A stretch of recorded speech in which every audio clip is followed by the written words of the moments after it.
હિતેશ બારૂકની અમદાવાદના નવા મેયર તરીકે વરણી કરવામાં આવી. સ્ટેન્ડિંગ કમિટીના ચેરમેન પદે કમલેશ પટેલના નામ પર મોહર મારવામાં આવી, જ્યારે અંજુ શાહને ડેપ્યુટી મેયર તરીકેની મહત્વની જવાબદારી સોંપાઈ. આ ઉપરાંત કોર્પોરેશનના બોર્ડમાં શાસક પક્ષના નેતા તરીકે જશુજી ઠાકોર, દંડક તરીકે અતુલ મિશ્રાની નિમણૂક કરવામાં આવી છે.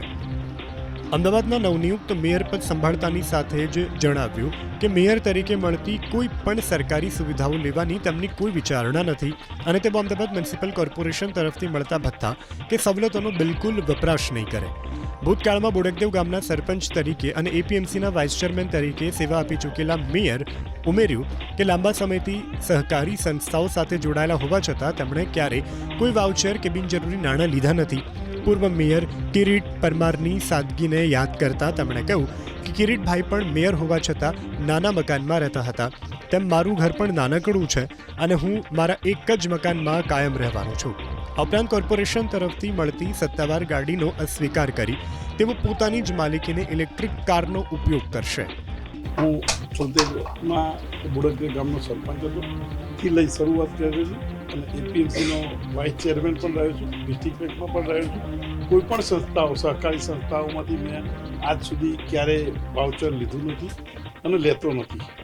આવનાર દિવસમાં મેયર તરીકેની જે સવલતો મળવાની છે અહીંયા પ્રજા સમક્ષ રહેવા સિવાય, પ્રજાના ચા પાણી સિવાય અમદાવાદ શહેરનું મારા માટે કોર્પોરેશનની જે કોઈ સુવિધા મળે છે એ મારા માટે કોઈ કામની નથી. નવસારી મહાનગરપાલિકાના પ્રથમ મેયર તરીકે સંગઠનના વરિષ્ઠ નેતા અશોકભાઈ ધોરાજીયાની ભાજપ હાઈકમાન્ડે પસંદગી કરી છે, જ્યારે ડેપ્યુટી મેયર તરીકે મહિલા અગ્રણી કેયુરી દેસાઈ અને પક્ષ તરફથી મેન્ડેટ આપવામાં આવ્યો છે. કારોબારી સમિતિના અધ્યક્ષ તરીકે મુકેશ અગ્રવાલની વરણી કરવામાં આવી, જ્યારે શાસક પક્ષના નેતા તરીકે નરેશ પુરોહિત પર પક્ષે વિશ્વાસ વ્યક્ત કર્યો. દંડક તરીકે રાકેશ પટેલની પસંદગી કરાઈ. મોરબી મહાનગરપાલિકાના ઇતિહાસના સર્વપ્રથમ મેયર તરીકે ઉત્તમ સુરાણીની નિમણૂક કરવામાં આવી. ડેપ્યુટી મેયર તરીકે ચિરાગ રાણપરાના નામ પર મોહર મારવામાં આવી. સ્ટેન્ડિંગ કમિટીના ચેરમેન તરીકે જયંતી પડ સુંબિયાની વરણી કરી અને તેમને મહત્વની જવાબદારી સોંપવામાં આવી. મોરબીને મહાનગરપાલિકાનો દરજ્જો મળ્યા બાદ જાહેર થયેલી આ પ્રથમ અને નવી ટીમને આવકારવા માટે સ્થાનિક રાજકીય વર્તુળો, સમર્થકો અને કાર્યકરોમાં ભારે ઉત્સાહ જોવા મળ્યો. ગાંધીધામ મહાનગરપાલિકાના પ્રથમ મહિલા મેયર તરીકે વોર્ડ નંબર 10માંથી ચૂંટાયેલા દિવ્યાબેન નથવાણીના નામ પર મોહર મારવામાં આવી, જ્યારે ડેપ્યુટી મેયર તરીકે વોર્ડ નંબર 6માંથી વિજેતા બનેલા નવીનભાઈ જરૂના નામની જાહેરાત કરાઈ. સ્ટેન્ડિંગ કમિટીના ચેરમેન પદે વોર્ડ નંબર 11ના કાઉન્સિલર તેજસ શેઠની વરણી કરવામાં આવી.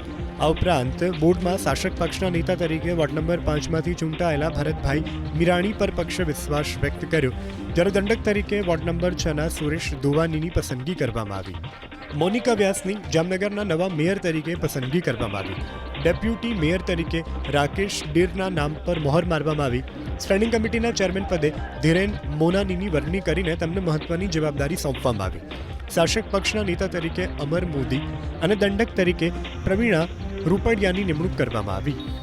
નડિયાદના મહાનગરપાલિકાના મેયર તરીકે વોર્ડ નંબર 11ના કાઉન્સિલર મનીષ પટેલના નામની સત્તાવાર જાહેરાત કરવામાં આવી, જ્યારે ડેપ્યુટી મેયર તરીકે વોર્ડ નંબર 9માંથી ચૂંટાયેલા રાવળની પસંદગી કરવામાં આવી. સ્ટેન્ડિંગ કમિટીના ચેરમેન પદે વોર્ડ નંબર 5ના પરાગ બારૂકની વરણી કરાઈ. પોરબંદર મહાનગરપાલિકાના મેયર તરીકે સાગર મોદીના નામની સત્તાવાર જાહેરાત કરવામાં આવી.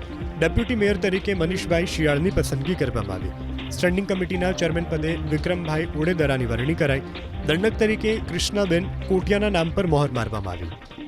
મહેસાણા મહાનગરપાલિકાના સર્વપ્રથમ મહિલા મેયર તરીકે વોર્ડ નંબર 11માંથી ચૂંટાયેલા સોનલબેન પ્રજાપતિની પસંદગી કરવામાં આવી.